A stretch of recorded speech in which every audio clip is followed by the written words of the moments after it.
Good morning, everyone, and thank you for joining us for the launch of this important new report by the William Little Foundation. My name is Kasper de Graaf.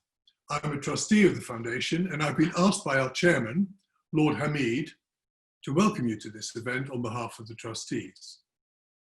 I'm delighted to welcome so many distinguished scientists and representatives from charities and institutions in the UK, Australia and the United States. To give you some background, the William Little Foundation is a medical research charity focused on investigating the causes and possible prevention of cerebral palsy and related neurological conditions. The charity was founded 3 decades ago by Ian Dawson-Shepherd, who had previously founded Scope with a mission to specialize in prevention. Some of you may know us plainly as the Little Foundation. We've recently changed our name to pay a clearer tribute to its inspiration, the Victorian neurologist Dr. William Little, who was the first to identify cerebral palsy as a condition. To find out more about our charity and its work, please visit our website at williamlittlefoundation.org. Since our founding, we've initiated research and promoted dialogue within the research community that has significantly altered the perception of what causes cerebral palsy.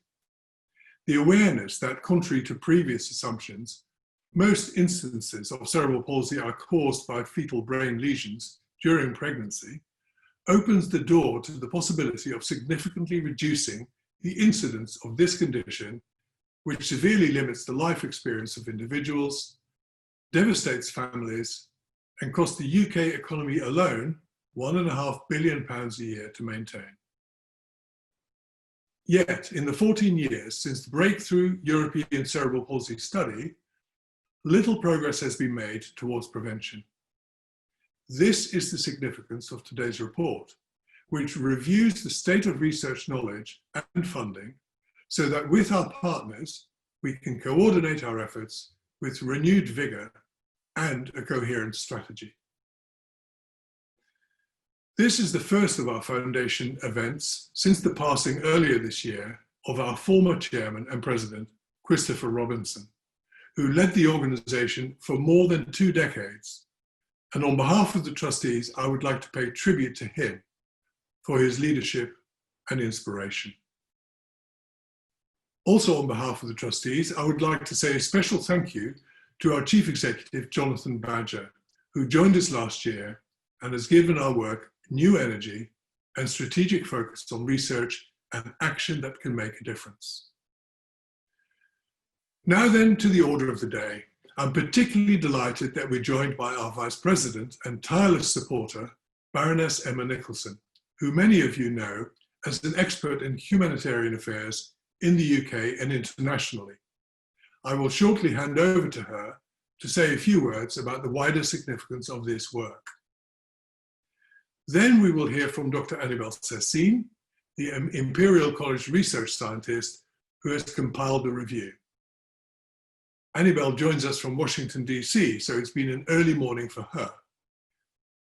She'll be followed by Dr. Norman Freshney, who we have engaged to advise on research strategy, to help put this initiative in perspective.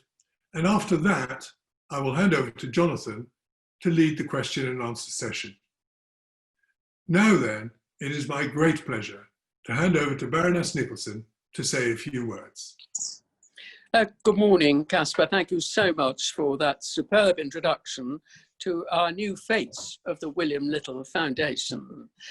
I've been involved in the foundation since its very, very early days, simply because of the work that I've done as a politician. Then I was in the House of Commons, subsequently the European Parliament, then the Council of Europe Parliamentary Assembly, and now the House of Lords. All the way along the line, I've wished so hard that our wonderful National Health Service had been founded on as much prevention as cure, but that hasn't really been the case. And what I've seen globally, and have done in my private time charitably, is the enormous cost that handicap has, both physical and mental, on the poorer societies, the developing societies particularly, but also on all societies. I have the keenest of interests in this because I met Michael Crawford after I'd paid a first visit in 1991 to Poland, where I had been supporting illicitly through the Iron Curtain, a big hospital for mentally handicapped children. And there we saw that the deprivation of adequate nutrition, even basic nutrition for girls, impacted 2 generations down on their granddaughters' mental and physical capacities, particularly mental. I'm also personally keenly interested in prenatal development of the brain, since I was born profoundly deaf, and it is thought that is because my mother had very bad rubella when she was pregnant with me. So naturally, I'm one of the keenest of the keen on both prevention, on immunization, but also on research. And it's therefore been a great, great privilege for me to be on the side of the William Little Foundation in all of these years, knowing Christopher Robinson, the late Christopher Robinson, big admiration, of course, for Michael Crawford, who to me is a wonderful hero. But I want more research, I want more done, because the work I do overseas at the moment with people in refugee camps, such as the Yazidis, with the Marsh people, with Lebanon, with other places, that handicapped come off worst of all, and particularly the children. It is an absolutely devastating thing, far worse than the word handicap actually says. It's a life sentence of desolation and an early death. So I'm very excited indeed by all of this, and so pleased with everything that you, Kasper, and our chairman, and our new CEO is doing, and anything I can do to help, I'm yours to command up the road, normally in the House of Lords. Thank you very much indeed.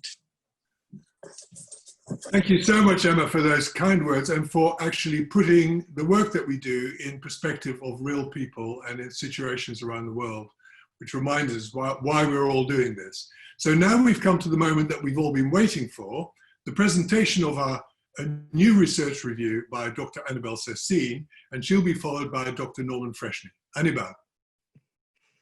Thank you very much, Kasper, for this beautiful introduction, and thank you very much, Baroness, for these lovely, inspiring words as well.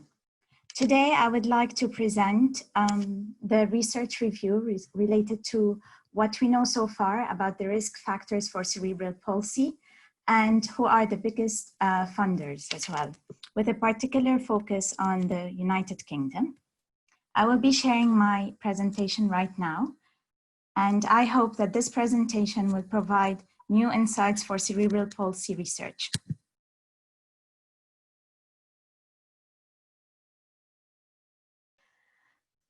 As we all may know, cerebral palsy is a lifelong disease.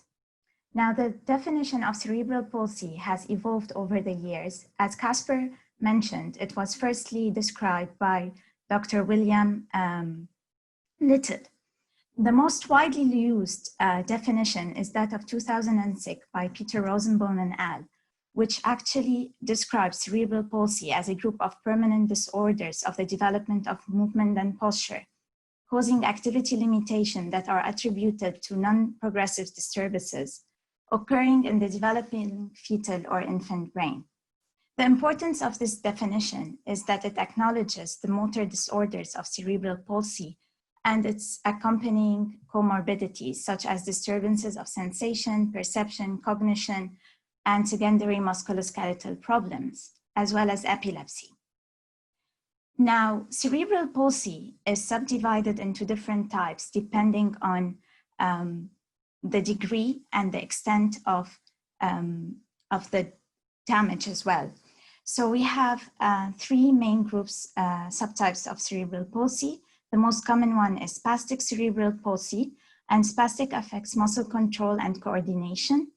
It also results in muscle stiffness and tightness, and it includes 3 subtypes depending on the body area affected. Hemiplegia, which affects one side of the body, with the upper body usually more influenced. Diplegia, which affects the lower extremities of the bodies, mostly the legs, and quadriplegia, which affects all 4 limbs. Dyskinetic cerebral palsy is another type of cerebral palsy occurring in 10 to 20% of cases. It is responsible for slow and uncontrollable movements of hands, feet, arms, or legs, and it can result in severe changes in muscle tone and posture and can be accompanied by learning disabilities and frequent epilepsy. The least common type is ataxic cerebral palsy, and it is characterized by difficulties in balance and coordination and results in shaky movements that can affect writing and speech. Sometimes cerebral palsy can exhibit in more than one type, and this is when it is called or classified under mixed cerebral palsy. Indeed, cerebral palsy has varying degrees and can range from a minor limp to severe incapability of movement and communication. But the low quality of life and the discrimination is often common among all types. Worldwide, the reported incidence of cerebral palsy is between 1.5 to more than 4 per 1,000 live births. In the developed world, the reported prevalence is around 2 to 3 per 1,000 live births, and in the UK, around 2 per 1,000 live births. Most systematic reviews which actually report prevalences and trends include data from high-income countries. Data from low-income countries are suspected to be higher. However, there is not enough evidence or studies that have been conducted in these countries.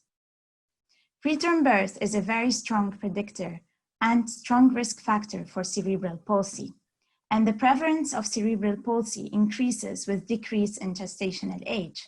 For instance, extremely preterm birth infants, those who are born before 28 weeks of gestation, have a prevalence of 40 to 100 per 1,000 births. But paradoxically, infants born at term still contribute to 50 to 60% of cerebral palsy cases and are considered the most under-researched group, with the literature fixating on birth asphyxia as a major cause. I will share with you a graph from Graham et al. Showing how cerebral palsy prevalence changes with gestational age. Although, as you are seeing in this graph, that the incidence of cerebral palsy is the highest among those born between 20 and 27 weeks of gestation. However, most patients with cerebral palsy are still born at term. A lot of risk factors have been identified for cerebral palsy because cerebral palsy, as we mentioned, is a very heterogeneous disease and it exhibits in different types and forms. Hence, many risk factors have been the center of attention. And cerebral palsy, as Kasper also mentioned, is the cause of lesion or damage in the brain. Now, this damage might happen in utero during pregnancy, around birth, or in early childhood. Consequently, risk factors are divided into events that occur prenatally, neonatally, and after birth. Neonatal events that have been identified as risk factors for cerebral palsy, as we mentioned, preterm birth and gestational age, low birth weight, the acute hypoxia ischemia, which is the decrease in loss of oxygen to the baby brain, intraventricular hemorrhage, neonatal stroke, seizures, sepsis, and fetal infection. Many researchers also ask the question, are these events happening separately? Are these events taking place on their own? Or are they also the result of inadequate intrauterine environment, which increase the susceptibility of these neonatal events, something what researchers call as the double hit model? Perinatal events have also been associated with cerebral palsy. Placental abruption, which is the sudden detachment of the placenta from the uterine wall, which results in decrease of oxygen supply for the baby. Placental chorioamnionitis as well, which is the infection of the chorion, and which might also result in the fetal infection. Obstetric mishaps and birth asphyxia have been for a long time considered to be the major contributors of cerebral palsy. All events related to reduced supply of oxygen to the baby have been thought to be the largest contributors of cerebral palsy. Consequently, medical advances such as electric fetal monitoring have been put in place to identify any loss of oxygen in the baby or any fetal distress. However, I'm sharing with you this graph from Karen Nelson's group, where they actually looked at the rate of cesarean sections relatively to the rate of cerebral palsy. And as this graph shows, that with the increase in cesarean sections secondary to fetal distress or secondary to any warnings that there might not be enough oxygen to the baby, this has not changed the rate of cerebral palsy over time. Hence, this has led researchers to think that there must be other factors operating which are associated with cerebral palsy other than asphyxia.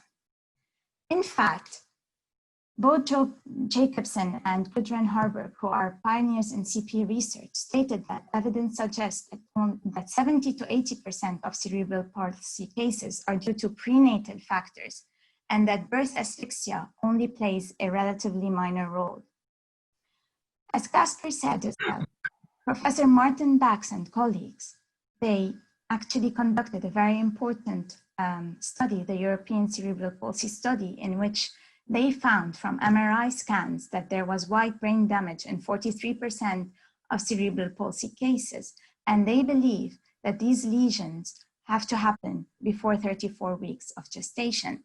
Again, more evidence that prenatal factors are mostly responsible for cerebral palsy onset. More prenatal events have been identified. There's the role of genetics, of course, and the mutations of genes. There have been congenital and birth defects as well, which were seen in cerebral palsy infants and which might have genetic basis. Infection and inflammation, whether it's in the mother or in the fetus, has been strongly linked as well to cerebral palsy. Placental disorders, as well as thrombosis, fetal growth restriction, maternal factors such as obesity, advanced age, multiple pregnancies, hypothyroidism. There has been some studies showing association between gestational diabetes and the risk of cerebral palsy as well. However, there hasn't been a specific study powered to look at this association. Nutritional deficiencies in early pregnancy, there hasn't been any sufficient data or any actual studies to look at this in particular. Although we know right now that omega-3 fatty acids and certain nutritional deficiencies have been linked to preterm birth and aspects of brain development. With respect to preventative measures to decrease the burden of illness due to cerebral palsy, there have been some measures that have protective effects. Intrapartum magnesium sulfate in preterm delivery have been shown to be protective against cerebral palsy. In fact, Karen Nelson also conducted a study in 1995 showing that exposure to magnesium sulfate was significantly lower in very low birth weight children, infants born with cerebral palsy compared to matching controls. In April 2020, results from a multi-center trial were published by a research group in Denmark, who studied the effect of antenatal magnesium sulfate on cerebral palsy in infants. And findings showed that magnesium sulfate given to mothers before 32 weeks of pregnancy decreased the risk of moderate to severe cerebral palsy in children. There have been also a lot of measures to prevent preterm birth, and as a result, have also been able to prevent cerebral palsy. There have been also treatment of hypoxic encephalopathy using hypothermia. Low platelet count might also been suspected to weaken blood vessels in the brain and increase susceptibility to stroke. And authors from the Cerebral Palsy Alliance actually suggest that platelet monitoring might be an effective preventive measure against CP. However, this requires further exploration. Stem cell interventions have been also researched, and a new study which also came up recently showed that MRI with some hierarchical region splitting might also be receptive to stem cell transplant. However, not all regions can be salvageable. We also identified research gaps and priorities. After doing this exercise and looking at potential risk factors, we wanted to know what are the gaps and what should be the next priorities.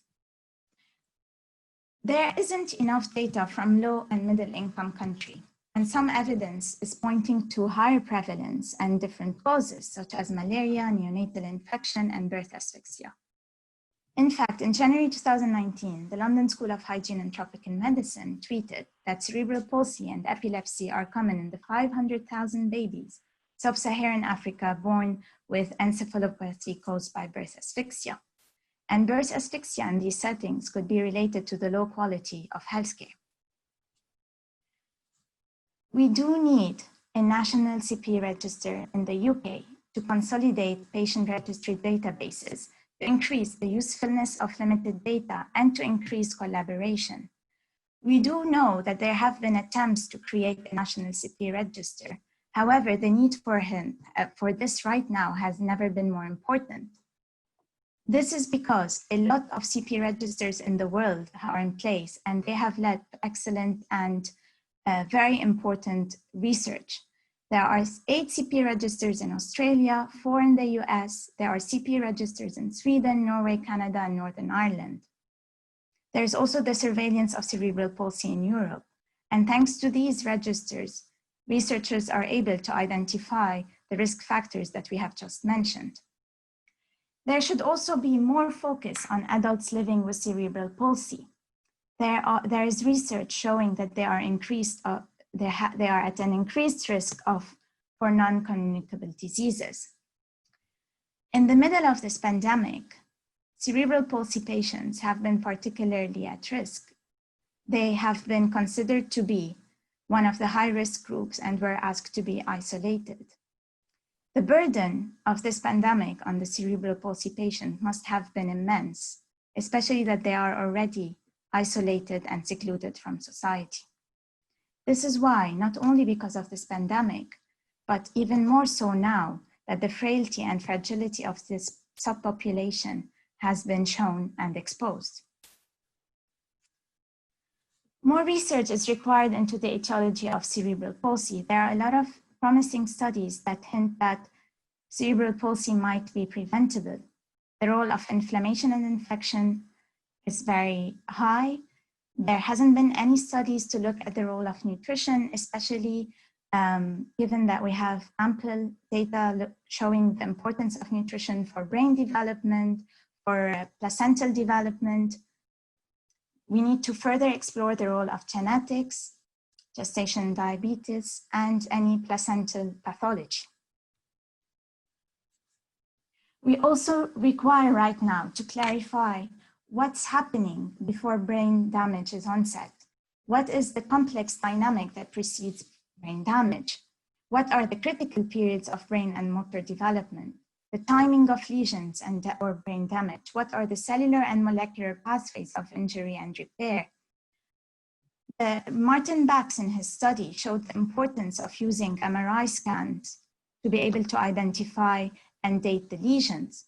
Are we able to now more use MRI techniques in pregnancy to monitor any white brain damage or any onset of lesion? We also require to develop human CP, prenatal biomarkers for brain injury, maybe inflammatory markers in the blood or amniotic fluid or cerebrospinal fluid to help us know whether there's a high risk for cerebral palsy to occur. With respect to funding for cerebral palsy, as expected, research funding from high-income countries is much higher than low-income countries. In this table, we show the funding related for CP research in the year of 2013-2014. And these are the highest, the countries that contribute the most for cerebral palsy research. And as we see that Australia contributes a high proportion for cerebral palsy research, 0.42%, whilst the UK is at 0.23%. The US spends the most on cerebral palsy research, although it's still as contribution considered low. The UK, compared to other countries, is doing a bit less than what probably should be. Then we divided the contribution of funding sources between government and philanthropic agencies. Now we are still working on this. And so far, Australia has half-half government and philanthropic aid. The USA is the CP research in USA coming from the US is mostly funded by government, whilst in the UK, 73% comes from the government and only 27% come from philanthropic charities or organizations.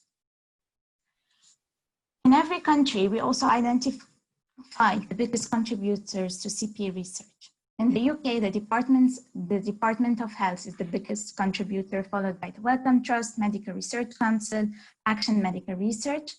In Australia, the National Health Medical Research Council, Cerebral Palsy Alliance, Australian Research Council, the USA, the NIH, National Science Foundation, the American Academy for Cerebral Palsy and Developmental Medicine, Cerebral Palsy Alliance Research Foundation. In Canada, the Canadian Institute of Health Research and other philanthropic organizations, and also the European Commission. Then we decided to focus a bit more on the UK, and this is data from the UK Health Research Analysis public dataset, where it shows that around 24% of the CP research funds is spent on etiology, and only 0.3% on prevention, as you can see in this graph.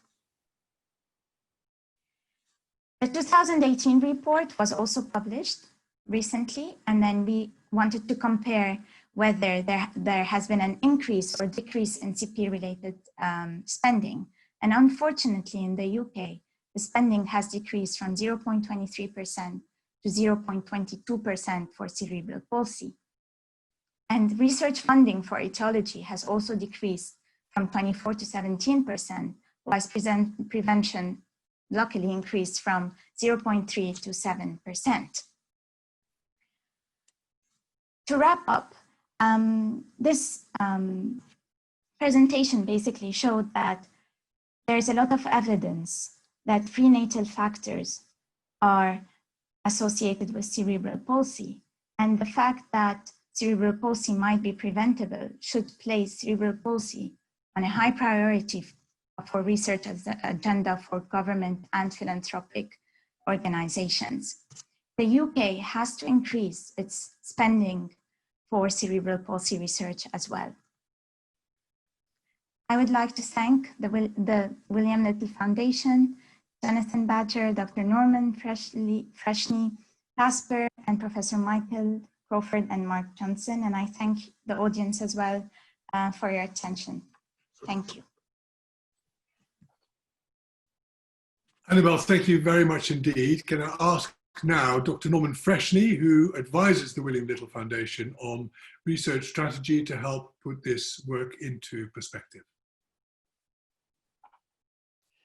Thank you, Kasper, for the introduction, and thank you, AnnieBelle, for such an excellent overview of our understanding of cerebral palsy and its potential causes.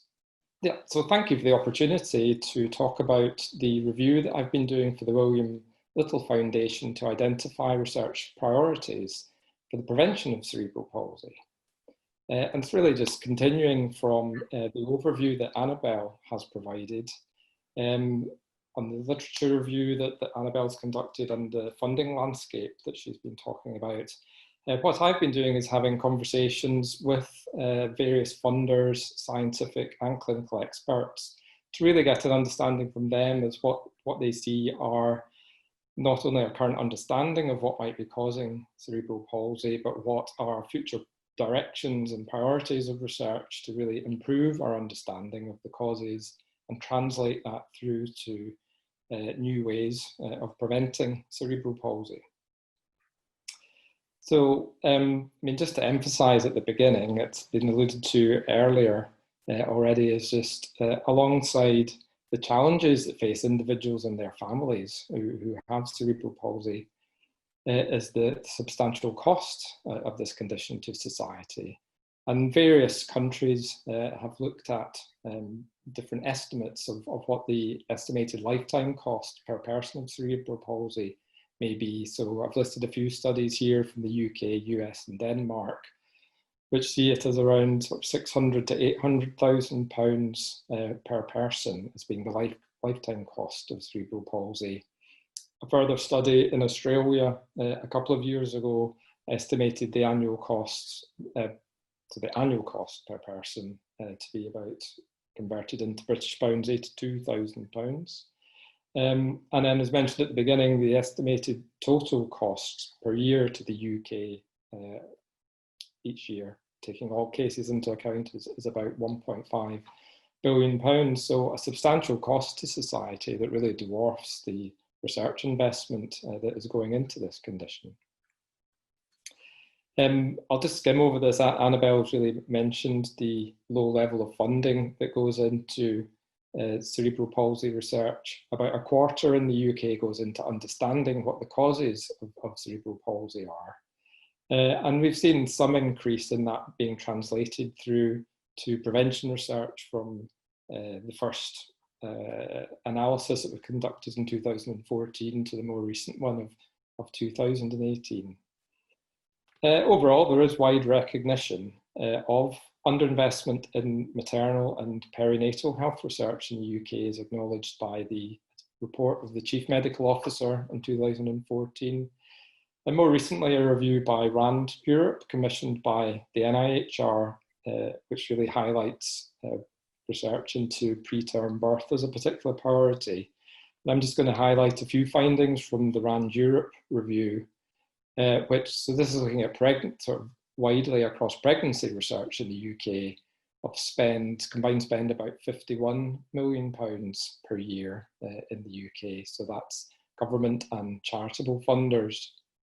But if you compare that to other conditions, and what they've done here is look at how much the NHS spends on these conditions, from cancer, heart disease, dementia, stroke and pregnancy, and compare that with the research spend, then again, this really highlights the low spend on research on pregnancy compared to other conditions such as cancer, compared to how much the NHS spends in managing and treating people with these conditions and diseases. It's important to note the high level of litigation claims that the NHS pays out around pregnancy, which comes to quite a substantial amount in the NHS spend in this field. So moving on from the discussions that I've been having, I'll just spend the next 5 minutes or so going through the priorities that have been identified. So this is a kind of distillation of quite a lot of insights and really valuable views that have been shared. So the first priority is to better understand what causes preterm birth. So how can we better predict risk, and ultimately how can we reduce the occurrence and prevent preterm birth? How do infections contribute to preterm birth, and how are those specific infections relate to incidence of cerebral palsy? More research is needed to understand the contribution of nutrition and diet to cerebral palsy, and by really having evidence-based studies about how can we intervene in these ways to reduce the risk of cerebral palsy. We need more research to understand the role of genetics in the development of cerebral palsy, and also really understand what molecular events are going on to lead to brain injury during development. And also using approaches such as stem cell research that AnnieBelle mentioned, how can we make steps to repairing brain injury where damage has occurred? The next series of priorities here relate to availability of data, which is really critical for better understanding what's going on and what factors might be causing cerebral palsy. So one data set we have in the UK is the maternity services data set. And various people have said, and this is a quote from a review of about 5 years ago in the UK, really how can we improve the quality and extent of information contained in the maternity service data set and other data sets. More recently in the UK, health data research has been set up to make such data more available for research. So we see that as a particular priority to make existing data more comprehensive, more reliable and more accessible for research purposes.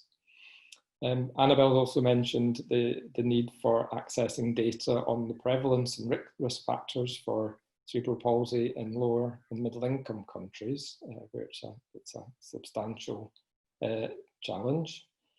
There's also over the years various population studies have been set up and have shed substantial light on factors that could be linked to cerebral palsy. So there's certainly more work that can be done to exploit existing studies, but there certainly calls for perhaps new longitudinal population studies to be developed.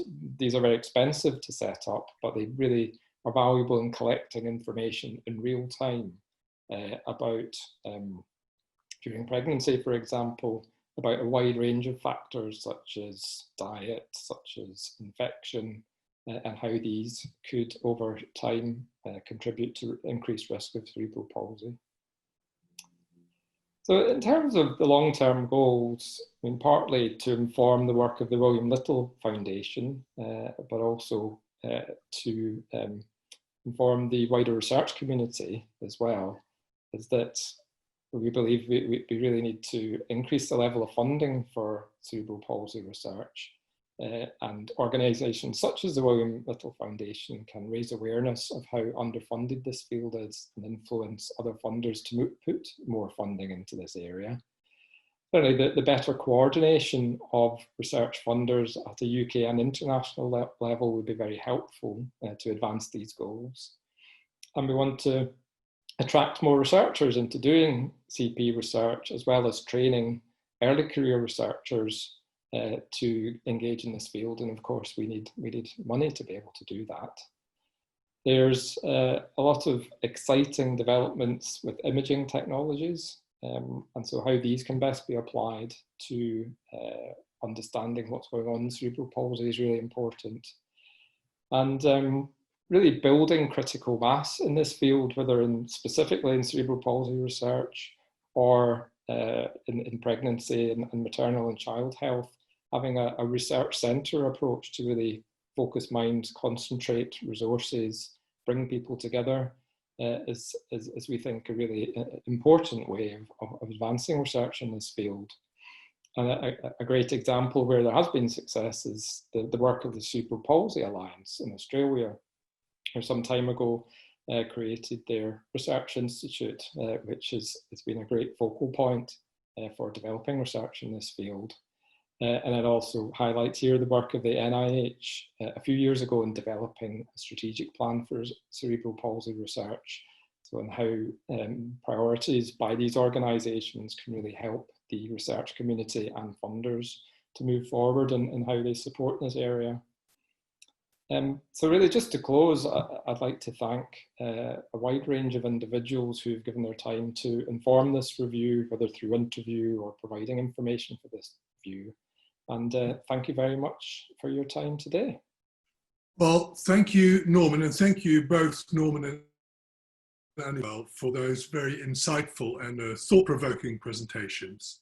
So I now hand over to our Chief Executive, Jonathan Badger, to lead the question and answer session. Jonathan. Thank you very much. I just wondered if maybe someone might want to raise a hand and maybe give a viewpoint from possibly one of our guests in Australia who have stayed up late to join us, and to give a sense of how they perceive the issues that both Norman and AnnieBelle have raised from a UK perspective. Thank you. Sarah McIntyre. I'm a researcher from Cerebral Palsy Alliance Research Institute. Thank you for a wonderful talk tonight and for a renewed focus on prevention in the UK. I think it's really timely, and we do have the luxury of having CP registers in Australia, and as you pointed out, and so I did want to just let people know that there is some good news out of registers across the world, in Europe as well as in Australia, that pre-perinatal cerebral palsy, we're saying, is on the decline. And over a 15-year reporting period, we saw a 30% decline from 2.1 per 1,000 to 1.4 per 1,000 live births. And we're about to do our new report on October the 6th. And that will show that reduction has remained stable, so at 1.4 per 1,000. So there is some good news, and this is being reflected in Norway as well, and in SCPE, surveillance of cerebral palsy in Europe as well. So there's good news as well. Yes, a lot of good news. And also, we've actually been working with a lot of colleagues in many lower and middle income countries. So there are actually a lot of papers out of Bangladesh now, AnnieBelle, that you might find useful. Also from Vietnam. So there is in fact a big body of work coming out of those countries. And I think it's very important that we continue to collaborate with them. I think one of the tragedies is that there used to be a register of cerebral palsy in Oxford that was defunded about, I think, 5 years ago. And it might be worth getting in touch with Professor Jenny Karinchuk, who runs the Perinatal Epidemiology Center there. And I know she was heartbroken that actually it had to close. So I think it's worth. I think my colleague Amanda Richardson from Action Cerebral Palsy might actually have a view on the national CP register for the UK, because this is a fight she has been leading for a number of years. And we have some colleagues joining us also from Belfast with Claire Kerr and Oliver Perra. Could I add, yes, and we work. We collaborate with the colleagues from Northern Ireland. But what I'd also like to say is that the register, so AnnieBelle, you mentioned there were 8 Australian registers, but Sarah, Shona, Hayley, all here. I'm not sure if Emma's here as well, but they actually run the Australian Cerebral Palsy Register, which brings together all the registers in Australia. And they are not funded by the government. And if you ever get them funded by the government, that would be marvelous. But ours are funded by donations, Cerebral Palsy Alliance. I'm not sure what the funding is for SCPE, Sarah, do you know? Because we actually collaborate a lot with them. Shona and Sarah are doing a lot of work with them. Oliver's on the line. Oliver's on the line. He could talk to that. But European Commission as well as their independent funding. Oliver Perra might like to say something. But Amanda, possibly you could give us a sense of how you've managed the fight so far. Well, as you know, Jonathan, we've talked extensively about this, and I must, acknowledge Sarah and her wonderful colleagues in Australia. Hello, Sarah, who were so generous with their time when I went to look at their work. Since then, we have been able to pull together a small group, and Oliver, I think, is with us now also, to sort of perhaps look again at how we could pull together, perhaps not reinvent the wheel, but actually use what we have in terms of data in the UK in a more consistent way, and look at models. I have to say, it is very problematic, as we know. Everybody seems to come from a different position. There is clearly no appetite for any government funding. But where there's a will, there's a way, and as you've clearly demonstrated in your overview today, we are in a way at a stand.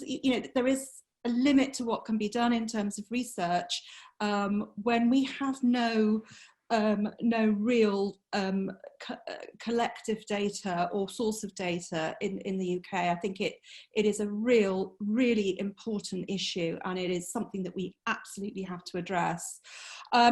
One thing I can say is that as you're aware, we are developing a coalition, a UK cerebral palsy coalition of organisations that are interested in CP, and it is my hope that Action CP, we have initiated across an all-party parliamentary group on cerebral palsy, initially looking at early intervention, and we're hoping that's going to happen late this year or early next year, but the natural progression of that all-party group will be to look at research and the urgent need for a CP register in the UK. And I agree, I don't think we're going to be able to look to the UK government necessarily to fund that as a project, but I think we can definitely raise the awareness of that, and I think we can actually call on some very significant agencies within government to support us in that call for a UK cerebral palsy register. And we also have models. We have the Northern Ireland model. We have CPIT, which is an orthopaedic database. We have an emerging register in Wales. So, you know, we're not starting from scratch. We have got something there to work on, but we just need to really, with the help of our international colleagues and our colleagues here in the UK, to really push for this now. It is urgent. Can I ask if you have, how prevalent is the early detection of cerebral palsy in the UK using the general movements assessment? Do you know? Well, again, this is something that we've been talking to, for example, the Institute of Health Visiting and the colleges of occupational therapy. It is getting, and thanks to your work, actually, you know, there is a sense that is the way forward, particularly because of the early, because of the timing of that test within those first 3 months, or up 3 months, is so important in terms of capturing the neuroplasticity. So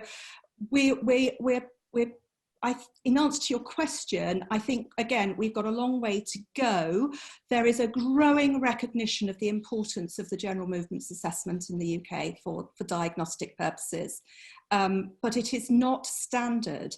And we really are suffering with this variation across the UK because the clinical practice and the model is not standard. So where you might have access to those really best practice models of early detection within certain university hospitals or certain areas and regions in the UK, it is not standard practice. So again, we need to make sure that rollout, that absolute bottom line, if in doubt, you know, let's carry out those early assessments on those children, at least on those children we already know are at risk, that as a minimum. So that's something we're looking at. John Coughlin, I'm the chair of the International Cerebral Palsy Society. I'm not a scientist, I'm a father of a 13-year-old with cerebral palsy. I'm based in Luxembourg. So I just wanted to come back in on the question was raised about funding there with regard to the European registers. And indeed, just to confirm that the European Commission is involved in funding there. But just to add a little reflection on the register approach, which is really excellent, but is obviously still very patchy across the globe. And what you really want to have is a comprehensive as possible, a picture of what's going on. And in a way, it's an approach to research which is the polar opposite of sort of elite research. You really need to have a bottoms-up approach where people are willing and it's, you know, it's partly dependent on the goodwill of clinicians to report and to contribute and so forth, and so somehow to find as it were, a business case for it that justifies high-level funding for something that is bottom up, but then of course that shares the results, as you so importantly said, across the globe is really important. So I just wanted to second that part in terms of the value of that part of the research strategy that you're referring to. Now, somebody asked about detection earlier, and of course, there's a lot of work going on imaging, and our colleague Tom Arici from, forgive me, is it UCL or is it Guy's and St Thomas's? But either way, I mean, you've been doing some very interesting work in that field, and I wonder if you could maybe sort of talk us through some of your work around this. Yeah, sure. So it's Guy's and St Thomas's and King's College is the university I work with. So my yes, apologies. no problem at all. I mean, certainly, and I know that during the presentations they referred to the work by Bax in kind of mid-2000s.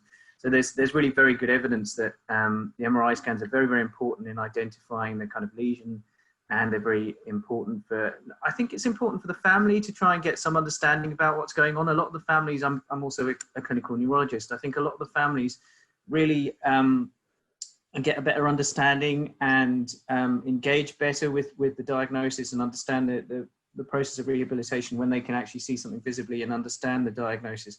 And so I think the imaging has a big part in the initial counselling, which is what I often do.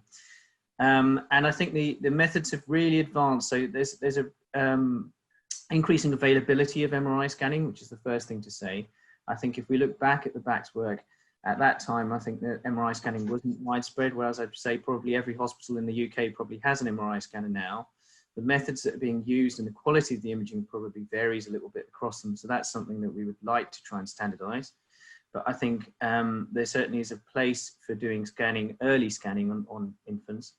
And I think that together with the kind of general movements assessment and things like that, can really put us in a better place to identify which babies are going to develop cerebral palsy and identify and guide targeted treatment as well. So if we know that they're going to have a unilateral CP, or if they're going to have bilateral CP and so on, it has a real place in helping us guide that. The other thing which we're doing a lot of research work at King's and also across the globe is to understand how having a brain lesion in the first instance has a much wider effect on the organization of your brain and also the activity in your brain on a kind of a network level, and how that then contributes to the kind of disabilities that children have, both with respect to their motor difficulties, but also the kind of associated problems with cognition and epilepsy and things like that as well.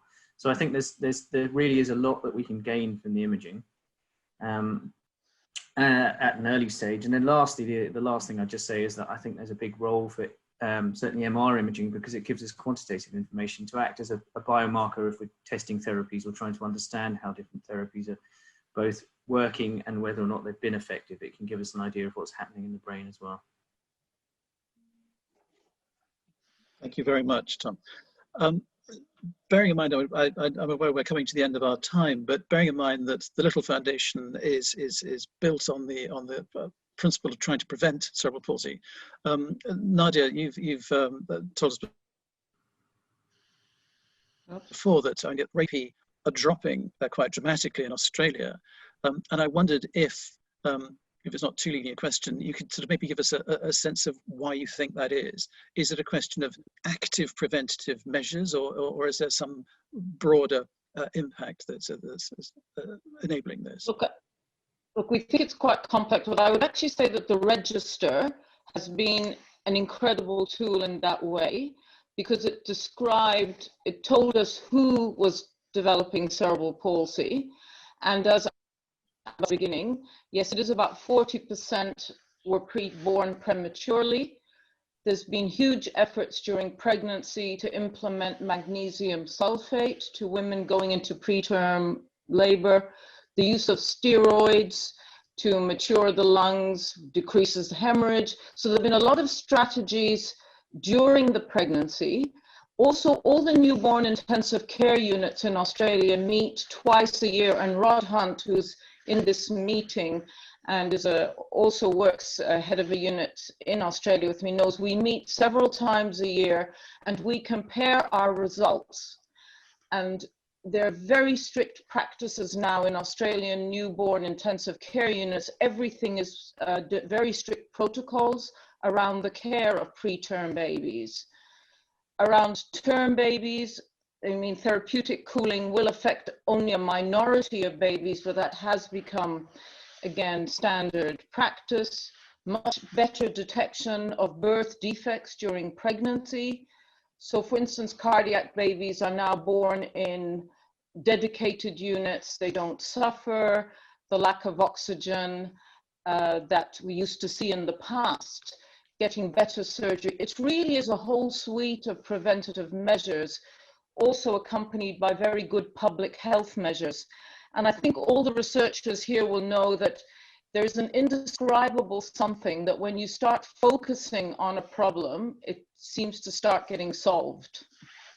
This is the start of something and not the end of something. It's a moment in time that hopefully will move us forward. I think it's been really fascinating and exciting to feel the enthusiasm that's been in our virtual room during this conversation, combined so clearly with a palpable sense of frustration at the lack of focus that there has been on prevention research, which we all obviously hope to make a difference in. It's a very exciting opportunity, I think, now to make a difference.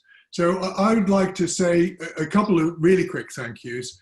First of all, I would like to belatedly thank Martin Bax, who has been mentioned many times for the research that he led with the European Cerebral Palsy Study, together with others, research which was initiated by the William Little Foundation. I also, in that context, want to say a really special thanks to our own Chief Scientist and Trustee, Professor Michael Crawford, who has done probably more than anyone to make us all aware of the influence of nutrition on neurological development. And that has helped us take the steps forward. For today, I'd really like to say a special thanks to Baroness Emma Nicholson for giving us the wider context of the impacts of cerebral palsy on societies around the world, and to the really sterling work that's been done by AnnieBelle, Sassine, and by Norman Freshney, and by the presentations that they have given us. Can I say once again, I think this is not just the publication of a report. We've done this for a reason. This is a starting point.